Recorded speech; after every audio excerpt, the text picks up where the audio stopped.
कार्य करिबो। मानव रे वैषयिक ज्ञान को आर्टिफिशियल इंटेलिजेंस का कृत्रिम बुद्धिमत्ता कुआ जाय।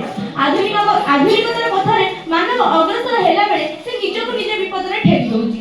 ए को आमी शिक्षा स्वास्थ्य विभिन्न गमनागमन कार्य बहुल मात्रा व्यवहार करू। एहार एक जीवन उदाहरण होची चैट जीपीटी द्वारा पिलामानकर अनेक ज्ञान आहरण हेउची। आ चैट जीपीटी को जो कोनसी क्वेश्चन पचाते से तार स्पष्ट भाबरे उत्तर दे दउची। तो आपण माने को प्रश्न उठितो तने ए खराब कोन पाई एहार नेगेटिव गुण गुडी को कोन ए हम पई को तो खराब न होई पारे। मो कहर उद्देश्य ए कि ए खराब नै पर मानव जो एहार व्यवहार को बहुत खराब भाबरे करूची। ए व्यवहार विभिन्न मात्रा रे करि परबा। जेमन एहा अगर म आपन गोटे छोटिया उदाहरण दे देउ चाहि। जति हम गोटे फळ झोड़ी रे फळ रखिबा गोटे भी जदि पचा फळ करे ना से फळ झोड़ी सब जन फळ को पचा करदो।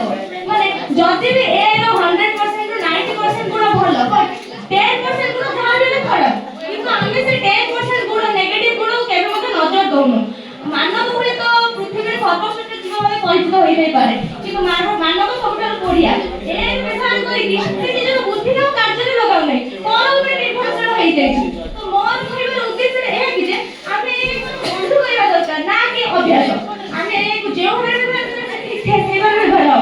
एरा तो कष्ट उदाहरण होची केरल थिरुवनंतपुरम स्थान भाई थिबा ए रोबोट टीचर इरा हुए तो ए रोबोट टीचर इरा पिलामानकर सब डाउट क्लियर कर दे पाछुनी लेसन एक्सप्लेन कर दे पाछुनी। मात्र हमहु जने टीचर जे भली पाठ पढेबो तो सेइ भली पाठ पढि परबे। जेमति a + b रो होल स्क्वायर रो सूत्र a² + b² + 2ab हुए तो चैट जीपीटी हमके आंसर डायरेक्ट दे पारे किंतु जने शिक्षक हमहु से आंसर ता बहुत भलो भाबरे बुझे के दे पारिबे। आमे को ए जो भाबरे व्यवहार करबा तो सेइ भाबरे व्यवहार होता हबो।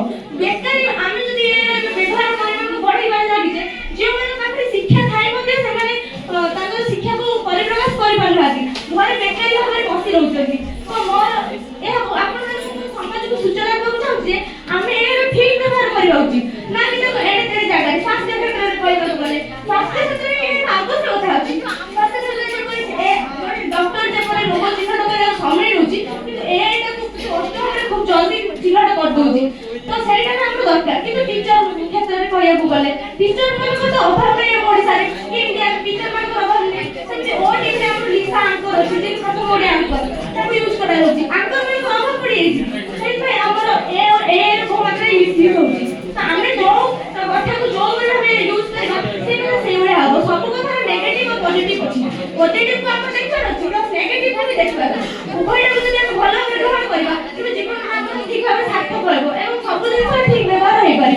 तो सेशन में एतियो कहबी जे ए खराब नुहे ए हम खराब भाबे व्यवहार करछे जो क्षेत्र रे ए आवश्यकता आमे जदि सेइ क्षेत्र रे ए ठीक भाबे व्यवहार करबा त हमर बड़ मात्रा रे मते क्षति हेबो नै। धन्यवाद।